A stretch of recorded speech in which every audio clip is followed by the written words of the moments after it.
अस्सलाम वालेकुम dear students, मैं मोहम्मद कैस अली खान हूं और आप यूट्यूब चैनल देख रहे हैं जिसके ऊपर मैं वीडियोस अपलोड करता हूं मैट्रिक और इंटरमीडिएट के डिफरेंट सब्जेक्ट्स। डियर स्टूडेंट्स, हमने 9th क्लास की केमिस्ट्री का सेकंड चैप्टर स्टार्ट किया हुआ है।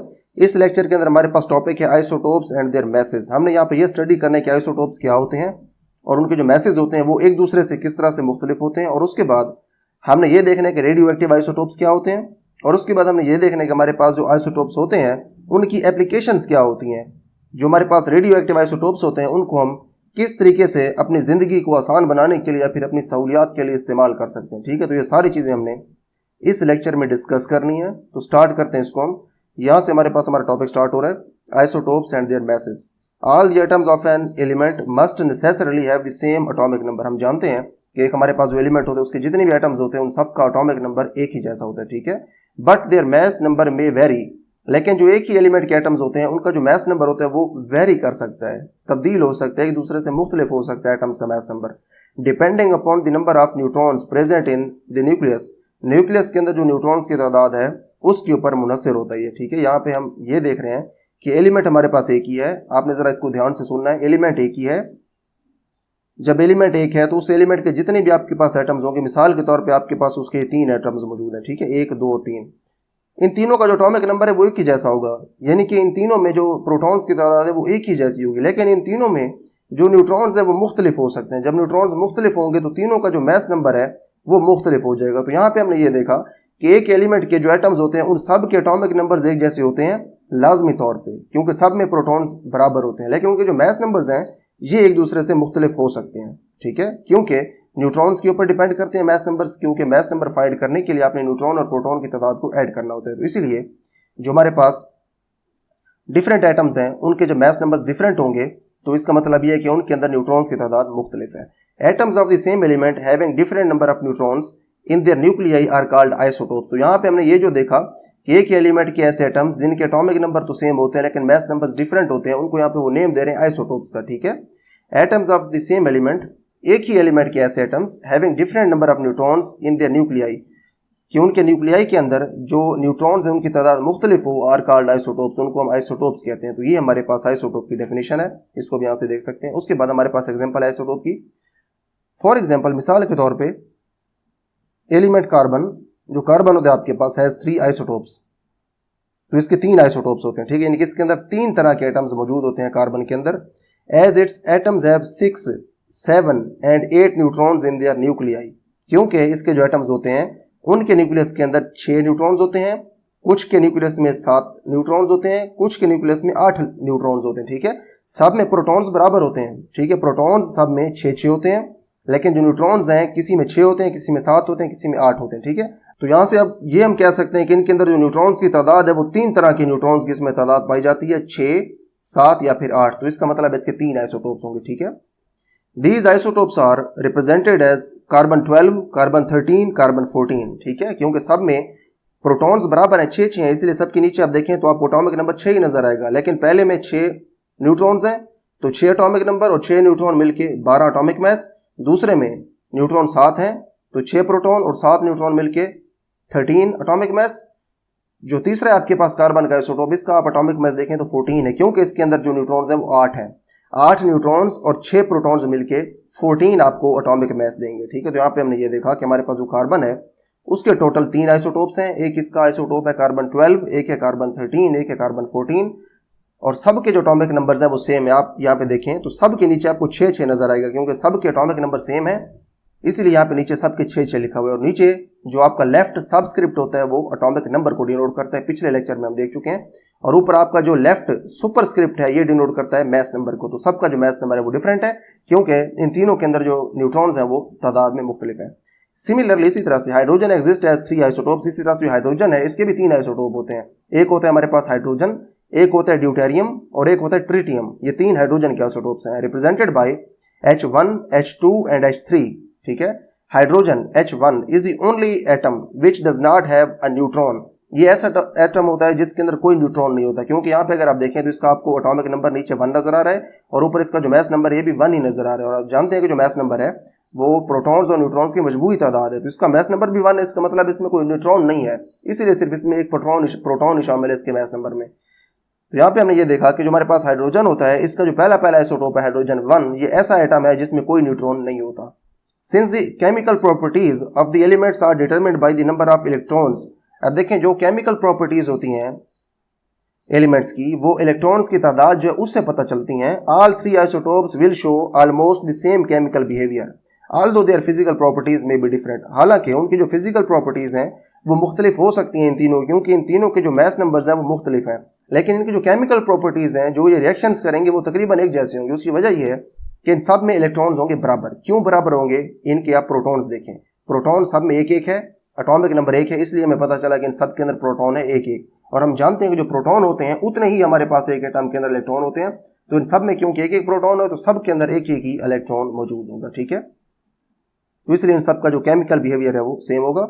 उसके बाद नेक्स्ट हमारे पास है ड्यूटेरियम। ये ड्यूटेरियम है, H2 has twice the mass of H1। H1 की निस्बत इसका जो मास है वो डबल है, क्योंकि इसका एटॉमिक मास 2 है, ऊपर 2 लिखा हुआ है। While the mass of hydrogen 3 H3, इसका एटॉमिक मास जो है ये क्या है, ये थ्राइस है, इज थ्राइस, यानी कि हाइड्रोजन की निस्बत ये 3 गुना है। Is thrice as the mass of hydrogen 1। Hydrogen का जो हमारे पास आम आइसोटोप है हाइड्रोजन 1, जिसमें कोई न्यूट्रॉन नहीं होता, उसकी निस्बत इसका मास जो है 3 गुना है। Similarly the masses of 3 different isotopes of carbon are different. इसी तरह से जो कार्बन के ऊपर हमने 3 आइसोटोप्स पढ़े हैं, उन तीनों के जो मैसेज है वो डिफरेंट है। आइसोटोप्स ऑफ हाइड्रोजन एटम, जो हाइड्रोजन एटम के आइसोटोप्स हैं, हाइड्रोजन 1, हाइड्रोजन 2, हाइड्रोजन 3, वो अब यहाँ पे बने हुए, ठीक है। सब के अंदर आप देखें तो आपको प्रोटॉन एक एक नजर आएगा, ठीक है, और इन तीनों के अंदर इलेक्ट्रॉन भी आपको एक एक ही नजर आएगा, लेकिन न्यूट्रॉन्स का फर्क है। इसमें कोई न्यूट्रॉन नहीं है, इसमें सिर्फ एक न्यूट्रॉन है और इसमें 2 न्यूट्रॉन्स है। न्यूट्रॉन्स की फर्क की वजह से एटम्स 3 तरह के बन गए हाइड्रोजन के, तो हाइड्रोजन के फिर 3 आइसोटोप्स बन गए। इसी तरह से नीचे कार्बन के आइसोटोप्स बने हुए हैं, कार्बन 12, कार्बन 13 और कार्बन 14। कार्बन 12 आपके पास जो है, इसमें अगर आप देखें तो प्रोटॉन 6 हैं। आगे वाला जो कार्बन 13 है उसमें भी प्रोटॉन 6 हैं, और जो कार्बन 14 है उसमें भी प्रोटॉन 6 हैं। सब के अंदर प्रोटॉन 6 हैं। क्योंकि प्रोटॉन 6 हैं तो इलेक्ट्रॉन्स भी सब के अंदर 6 मौजूद हैं। अगर आप देखें तो सब के अंदर आपको 6 इलेक्ट्रॉन्स शेल्स के अंदर नजर आएंगे। तो यहाँ पे हमने ये देखा कि हमारे पास जो आइसोटोप्स होते हैं एक एलिमेंट के, उन सब आइसोटोप्स के अंदर प्रोटॉन्स की तादाद भी बराबर होती है, इलेक्ट्रॉन्स की तादाद भी बराबर होती है, ठीक है। जो न्यूट्रॉन्स हैं उनमें फर्क होता है। यहाँ पे हमारे पास 6 न्यूट्रॉन्स हैं, यहाँ पे हमारे पास 7 न्यूट्रॉन्स हैं, और यहाँ पे हमारे पास 8 न्यूट्रॉन्स हैं। इसीलिए इसका एटॉमिक मास 12 है, इसका 13 है और इसका 14 है, ठीक है जी। उसके बाद नेक्स्ट हमारे पास एक्सरसाइजेस को देख लेते हैं। Why isotopes of an element show same chemical properties.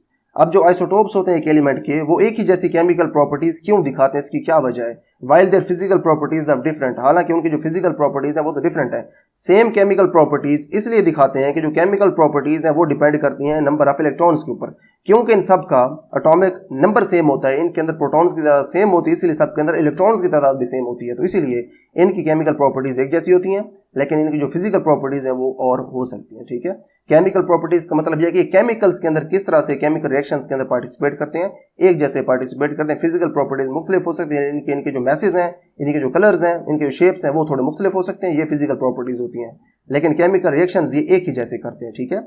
उसके बाद नेक्स्ट हमारे पास है रेडियो एक्टिव आइसोटोप्स। ये ऐसे आइसोटोप्स होंगे जो कि रेडिएशन इमिट करेंगे, ठीक है। ये अब देखने हमने The isotopes of the same element do not have the same physical properties। अब जो भी सेम एलिमेंट के आइसोटोप्स होते हैं उन सब की फिजिकल प्रॉपर्टीज एक जैसी नहीं होती। Several isotopes of the same element exist whose nuclei are unstable। Same elements के बहुत सारे आइसोटोप्स ऐसे होते हैं जिनके न्यूक्लियाई स्टेबल नहीं होते, अनस्टेबल न्यूक्लियाई होते हैं, ठीक है। न्यूक्लियस का अनस्टेबल होने का क्या मतलब है कि वो जो उनमें इजाफी एनर्जी होती है उसको वो खारिज करते रहते हैं, इसलिए वो अनस्टेबल होते हैं। They emit excess energy in the form of radiation. वो रेडिएशन की शक्ल में इजाफी एनर्जी को बाहर खारिज करते हैं, इसलिए वो स्टेबल नहीं होते। This process of emission of radiation is called radio activity. अब ये जो रेडिएशन की एमिशन का प्रोसेस है जिसमें रेडिएशन न्यूक्लियस से निकलती है, इसको हम रेडियो एक्टिविटी कहते हैं। And the isotope which emits energy is called radioactive isotope. और ऐसा आइसोटोप जो कि एनर्जी निकालता है उसको हम कहते हैं ये रेडियो एक्टिव आइसोटोप है, क्योंकि ये रेडिएशन खारिज कर रहा है। ट्रिटियम, ये जो हाइड्रोजन का आइसोटोप है tritium, is a radioactive isotope. ये एक रेडियो एक्टिव आइसोटोप है। And the other 2 isotopes of hydrogen are stable. और बाकी जो 2 आइसोटोप्स हाइड्रोजन के वो स्टेबल हैं। And do not emit any radiation, और वो कोई भी रेडिएशन खारिज नहीं करते। तो यहाँ पे हमने अब आइसोटोप्स की 2 टाइप्स देख ली। एक आइसोटोप होते हैं स्टेबल और दूसरे आइसोटोप होते हैं अनस्टेबल। जो स्टेबल आइसोटोप हैं ये अपनी हालत में बरकरार रहते हैं, लेकिन जो अनस्टेबल आइसोटोप्स हैं इनको हम रेडियो एक्टिव आइसोटोप्स भी कहते हैं, क्योंकि ये रेडिएशंस को एमिट करते रहते हैं, ठीक है। उसके बाद नीचे हमारे पास लिखा हुआ है when a radioactive element emits radiation, जब एक रेडियो एक्टिव एलिमेंट रेडिएशन खारिज करते हैं तो फिर होता क्या है, it is transformed into another chemical element, तो फिर ये दूसरे किसी केमिकल एलिमेंट में चेंज हो जाता है। जब रेडिएशन ये खारिज करता है, एनर्जी खारिज करता है, तो उसके बाद स्टेबल होने की कोशिश करता है, इसीलिए ये फिर दूसरे एलिमेंट में तब्दील हो जाता है। This process is called radio active decay, इस प्रोसेस को हम रेडियो एक्टिव डिके कहते हैं। ठीक है, ऊपर हमने देखा है रेडियो एक्टिविटी और नीचे यहाँ पे हमने देखा है रेडियो एक्टिव डिके। दोनों जो प्रोसेस है इनमें फर्क जरा नोट कर लें। रेडियो एक्टिविटी का मतलब है रेडिएशन खारिज करना और रेडियो एक्टिव डिके का मतलब है रेडिएशन खारिज करके जो एलिमेंट है वो किसी दूसरे एलिमेंट में चेंज हो जाता है, दूसरे केमिकल एलिमेंट में चेंज होता है, इसको फिर हम कहते हैं radio active decay. This new element may be stable, ये जो नया एलिमेंट अब बनता है ये स्टेबल भी हो सकता है और मे बी रेडियो एक्टिव, और ये भी रेडियो एक्टिव हो सकता है। ठीक है, so that it also emits radiation, ताकि ये भी रेडिएशन एमिट करे। तो हमने भी ये देखा कि एक एलिमेंट जब रेडियो एक्टिव डिके के नतीजे में दूसरे एलिमेंट में चेंज होता है एनर्जी खारिज करके, तो जो नया एलिमेंट बनता है उसके लिए होते हैं दो ऑप्शन, या तो वो स्टेबल हो सकता है या वो भी अनस्टेबल हो सकता है। अगर वो अनस्टेबल होगा तो वो भी फिर आगे एनर्जी को खारिज करेगा। यहाँ पे हमारे पास अब एग्जाम्पल है, इसको देख लेते हैं। हमारे पास है यूरेनियम 238, ये एनर्जी को खारिज करता है और ये थोरियम में तब्दील हो जाता है। ठीक है, यहाँ पे आपने देखा कि एक एलिमेंट था वो दूसरे एलिमेंट में तब्दील हो गया एनर्जी खारिज करके। उसके बाद थोरियम 234 इज अनस्टेबल, तो जिस एलिमेंट में ये यूरेनियम तब्दील हुआ था थोरियम में, ये भी अनस्टेबल है और फर्दर ये भी डिसइंटीग्रेट हो जाता है, यानी कि फर्दर ये तब्दील हो जाता है किस में, प्रोटेक्टिनियम में। तो ये Pa हमें देता है Pa31, Pa231। ठीक है, ये हमें मिलता है।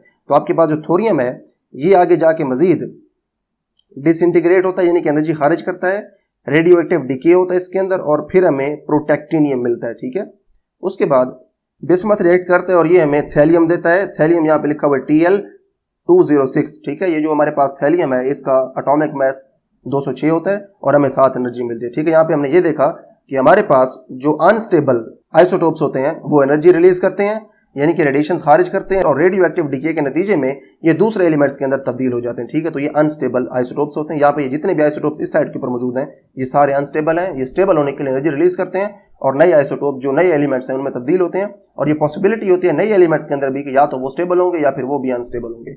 नेक्स्ट हमारे पास यहाँ पे इंटरेस्टिंग इन्फॉर्मेशन, इसको देख लेते हैं। एवरी ईयर, हर साल, our body replaces about 98% of its atoms, तो हमारी बॉडी के जो एटम्स हैं उनमें से तकरीबन 98% एटम जो है हमारी बॉडी उनको रिप्लेस करती है, यानी कि उनकी जगह नए एटम्स जो है वो लेके आती है। उसके बाद नेक्स्ट हमारे पास एप्लीकेशंस हैं रेडियो एक्टिव आइसोटोप्स की। यहाँ पे अब हमने ये देखना है कि जो रेडियो एक्टिव आइसोटोप्स हैं ये इतने अहम क्यों हैं, हमारी जिंदगी में हमें क्या फायदे देते हैं, ये हमने अब देखना है। यहाँ से इसको हम स्टार्ट करते हैं। Radioactive isotopes are useful in medical imaging. ठीक है, जो मेडिकल इमेजिंग होती है उसके अंदर इनको इस्तेमाल किया जाता है। Doctors use them to diagnose the disease, जो डॉक्टर्स हैं वो इनको डिजीज को डायग्नोज करने के लिए, यानी कि बीमारी की तशखीस करने के लिए इस्तेमाल करते हैं। By injecting the patient with a small amount of radioactive fluid, वो इस तरह से डायग्नोज करते हैं बीमारी को कि जो मरीज होता है उसके अंदर थोड़ी सी अमाउंट में रेडियो एक्टिव फ्लूइड को वो इंजेक्ट करते हैं। ठीक है, इंजेक्ट करते हैं यानी कि इंजेक्शन से थोड़ा सा रेडियो एक्टिव फ्लूइड जो होता है वो देते हैं मरीज को। उसके बाद हमारे पास लिखा हुआ है टेक्नीटियम 99M is used for diagnostic imaging across human organs like brain, lungs etcetera. यहाँ पे हमारे पास एक आइसोटोप लिखा हुआ है टेक्नीटियम 99M, इसको इस्तेमाल किया जाता है डायग्नोस्टिक इमेजिंग के लिए, यानी कि वो इमेजेस लेने के लिए जिससे हम बीमारियों की तशखीस कर सकते हैं। जो इंसानी ऑर्गन्स होते हैं, इंसान के अज़ा होते हैं, जैसे कि ब्रेन है, दिमाग है और लंग्स यानी कि जो फेफड़े हैं, इन तमाम ऑर्गन्स में से अगर आपने डायग्नोस्टिक इमेजिंग करनी है तो उसके लिए आप टेक्नीटियम 99M को इस्तेमाल करते हैं। साथ इसकी जो M लिखा हुआ है, इस M का मतलब होता है मेटास्टेबल। ठीक है, M का मतलब होता है मेटास्टेबल। मेटास्टेबल का मतलब ये है कि ये कुछ स्टेबल होता है ये रेडियो एक्टिव है, लेकिन रेडियो एक्टिविटी के दौरान ये अचानक से ख़त्म होकर किसी दूसरे एलिमेंट में फ़ौरन तब्दील नहीं हो जाता, ये कुछ देर के लिए स्टेबल रहता है। ठीक है, कुछ घंटों के लिए स्टेबल रहता है, इसीलिए इसको कहते हैं मेटास्टेबल। तो इसीलिए इसको हम इस्तेमाल करते हैं डायग्नोस्टिक इमेजिंग के लिए। तो उसके बाद होता क्या है, जब इसको इस्तेमाल किया जाता है, doctors use a special camera to watch how the radioactive fluid moves. उसके बाद जो डॉक्टर्स होते हैं वो एक ख़ास तरह का कैमरा इस्तेमाल करते हैं ये देखने के लिए कि जो रेडियो एक्टिव फ्लूइड है किस तरह से मूव करता है। जो रेडियो एक्टिव फ्लूइड है इसकी मूवमेंट के हिसाब से फिर जो इमेजिंग होती है वो ली जाती है और फिर जो बीमारियां हैं उनको तशखीस कर लिया जाता है। ठीक है जी। उसके बाद नेक्स्ट हमारे पास यहाँ पे एक एग्जांपल है एक्सरसाइज के अंदर, बल्कि एक्सरसाइज के अंदर हमारे पास दो क्वेश्चंस हैं, इनको हमने अब देखना है। पहला हमारे पास क्वेश्चन है, why does a radio active isotope emit radiation. जो एक रेडियो एक्टिव आइसोटोप होता है वो रेडिएशन को क्यों खारिज करता है, इसकी रीज़न यहाँ पे ऊपर लिखी हुई है। ठीक है, they emit excess energy in the form of radiation. वो एक्सेस एनर्जी जो है in the form of radiation जो है वो एमिट करते हैं ताकि वो स्टेबल हो सके। ठीक है, यहाँ पे हम ऐसे इसको इंग्लिश में कह सकते हैं, radioactive isotopes emit radiation to emit excess energy to become stable. ठीक है, वो स्टेबल रहने के लिए जो उनकी एक्सेस एनर्जी होती है, जो उनकी इजाफी एनर्जी होती है, उसको एमिट कर देते हैं, तो इसलिए वो रेडिएशन को खारिज करते हैं अपनी एक्सेस एनर्जी को खारिज करने के लिए। उसके बाद नेक्स्ट हमारे पास दूसरा क्वेश्चन है, इसको देखते हैं। Give an example of a radioactive isotope which disintegrates to give a stable atom. जो कि स्टेबल एटम हमें देता है, आपने उसकी एग्जांपल देनी है। तो हमारे पास उसकी एग्जांपल मौजूद है। एग्जांपल है हमारे पास कार्बन 14। जो कार्बन 14 है ये जब डिसइंटीग्रेट होता है तो हमें मिलता है नाइट्रोजन 14। ठीक है, कार्बन का एटॉमिक नंबर 6 है, नाइट्रोजन जो है इसका एटॉमिक नंबर होता है 7। जो कार्बन है इसका एक न्यूट्रॉन जो है वो प्रोटॉन में जब तब्दील होता है तो हमारे पास टोटल 7 प्रोटॉन्स हो जाते हैं नाइट्रोजन के। ठीक है, तो इस तरह से जो मैस नंबर है दोनों का वो सेम रहता है। बाकी भी चीज़ें यहाँ से एमिट होती हैं तो वो यहाँ पे हमारा टॉपिक नहीं है, सिर्फ हमने यहाँ पे एग्जाम्पल ही देनी थी। आइसोटोप की हमने दे दी कि वो कार्बन 14 है। उसके बाद नेक्स्ट हमारे पास इंटरेस्टिंग इन्फॉर्मेशन, इसको ज़रा देख लें आप। Gallium has many interesting properties. जो गैलियम है इसकी बहुत सारी दिलचस्प खसूसियात हैं। It's melting point is below body temperature. इसका जो मेल्टिंग पॉइंट होता है यानी कि वो टेम्परेचर जिसके ऊपर ये पिघलता है गैलियम, वो बॉडी टेम्परेचर से कम होता है, यानी कि जो जिस्म का टेम्परेचर होता है इंसान का उससे कम होता है। So it is liquid at room temperature, तो इसलिए आम हालत में ये लिक्विड होता है। इट डज नॉट एवेपोरेट, तो ये बुखारात बन के उड़ता नहीं है।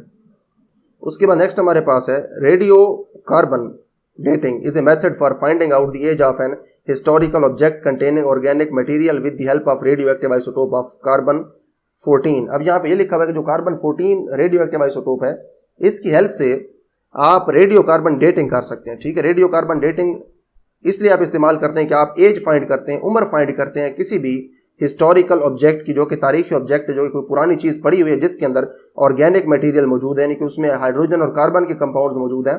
तो उसकी जो एज है वो आप फाइंड कर सकते हैं radioactive isotope of carbon 14 की हेल्प से।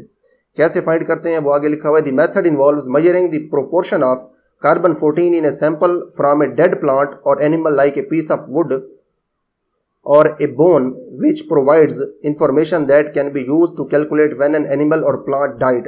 अब देखें, आपने वहाँ से कार्बन इकट्ठी करनी होती है, उसमें से जो आपको सैंपल मिलता है उसमें से जो कार्बन 14 का पोर्शन होता है वो आपने देखना होता है कि उसमें कार्बन 14 कितनी मौजूद है। जब आपको पता चल जाता है कार्बन 14 इतनी इस वक्त के ऊपर मौजूद है तो पीछे किसी टाइम के ऊपर कार्बन 14 जो है वो इस मिकदार में मौजूद होगी। तो इस चीज़ को इस्तेमाल करते हुए आप जो एज होती है वो फाइंड कर लेते हैं, फिर आप ये पता लगा लेते हैं कि वो जो एनिमल या प्लांट है वो कब डाई किया था या फिर वो कब मरा था या कब खत्म हुआ था। ठीक है, उसके बाद नेक्स्ट हमारे देखें इसके बारे में और भी काफ़ी डिटेल है जिसमें आप हाफ लाइफ जो उसको भी इस्तेमाल करते हैं, वो डिटेल यहाँ पे स्किप कर दी गई, इसलिए मैं उस डिटेल में नहीं जा रहा क्योंकि वो यहाँ पे हमारे लिए इररेलेवेंट है।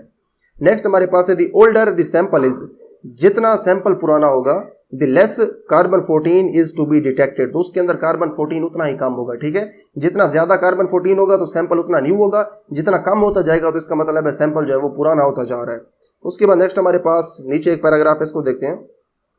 Radio active isotopes are use to test the strength of metals and concrete mixture. अब जो रेडियो एक्टिव आइसोटोप्स होते हैं इनको आप मेटल्स या फिर जो कंक्रीट के मिक्सचर्स होते हैं इनकी जो स्ट्रेंथ होती है, इनकी जो मजबूती होती है उसको देखने के लिए या उसको टेस्ट करने के लिए आप इस्तेमाल कर सकते हैं। They are use to generate cheap nuclear power and to find oil fields. इनको आप इस्तेमाल कर सकते हैं रेडियो एक्टिव आइसोटोप्स को सस्ती न्यूक्लियर पावर हासिल करने के लिए, और उसके बाद आप इसको इस्तेमाल कर सकते हैं टू फाइंड ऑयल फील्ड्स। जो ऑयल के फील्ड्स होते हैं जहाँ से आपको तेल मिलता है वो फील्ड्स आप फाइंड करने के लिए इनको इस्तेमाल कर सकते हैं। उसके बाद हमारे पास इन मेडिसन के अंदर they are use to diagnose and treat many medical conditions. बहुत सारी जो हमारे पास मेडिकल कंडीशंस होती हैं, बीमारियां होती हैं, उनको डायग्नोज करने के लिए, उनकी तशखीस करने के लिए और उनका इलाज करने के लिए इसको आप इस्तेमाल कर सकते हैं रेडियो एक्टिव आइसोटोप्स को। And diseases including cancer and thyroid disorders. ठीक है, इन चीज़ों के लिए आप इसको इस्तेमाल कर सकते हैं। उसके बाद नेक्स्ट हमने अब देखना है ionisation of atoms by a radioactive source. अगर हमारे पास ऐसा सोर्स हो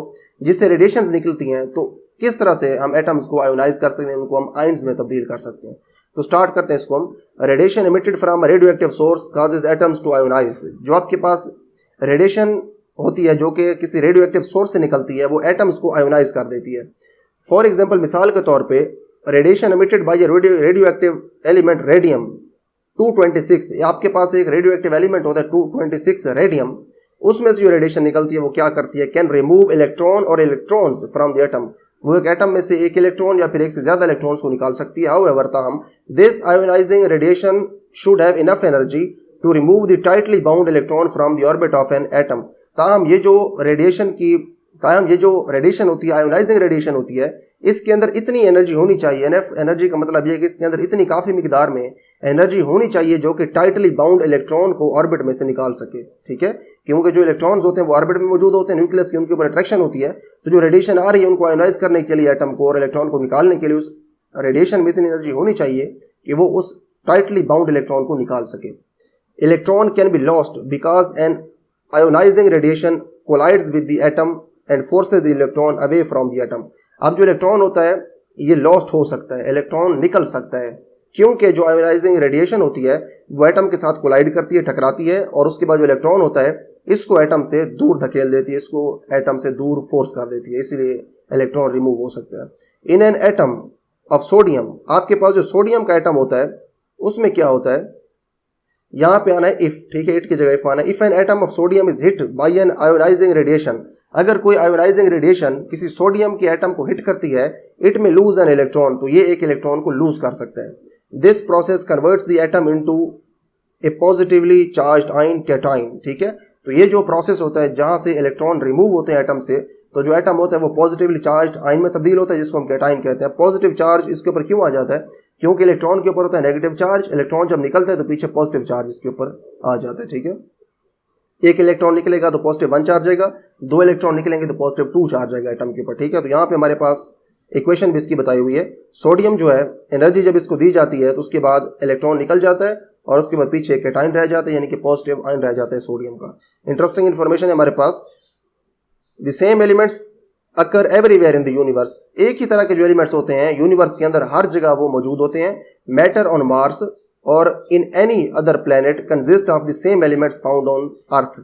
जमीन के ऊपर जो एलिमेंट्स मौजूद हैं, इन्हीं एलिमेंट्स की फॉर्म में जो मैटर होता है मार्स के ऊपर या फिर दूसरे जो प्लैनेट्स हैं उनके ऊपर इन्हीं एलिमेंट्स की फॉर्म में मैटर मौजूद होता है। तो यहाँ पे देखिए हमारे पास जो आइसोटोप्स हैं उनका टॉपिक हमने कंप्लीट कर लिया है।